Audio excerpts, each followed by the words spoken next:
মুখ্যমন্ত্রীর সফরের আগেই জরুরি তলবে ফের দিল্লিতে রাজ্যপাল। কাল বিকেলেই রাজধানী থেকে কলকাতায় ফেরেন রাজ্যপাল। কয়েক ঘন্টার মধ্যেই ফের তলব দিল্লিতে। মুখ্যমন্ত্রীর সফরের আগেই জরুরি তলবে ফের দিল্লিতে রাজ্যপাল। প্রতিনিধি সোমরাজ আমাদের সঙ্গে রয়েছেন।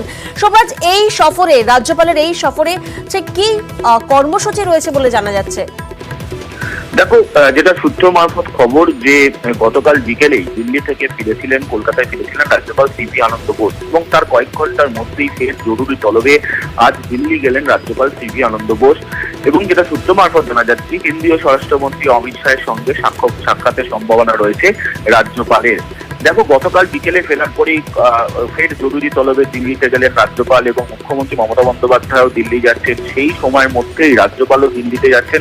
নিঃসন্দেহে যা প্রশাসনিকভাবে যথেষ্টই গুরুত্বপূর্ণ রয়েছে এবং শুধু তাই নয়, এই সফরে রাষ্ট্রপতির সঙ্গেও তার সাক্ষাৎ হতে পারে। তুমি জানো যে কাল যখন দিল্লিতে ফিরলেন, অর্থাৎ এর আগের দিল্লি সফরে উপরাষ্ট্রপতি জগদীপ ধনখড়ের সঙ্গেও তার সাক্ষাৎ হয়েছে।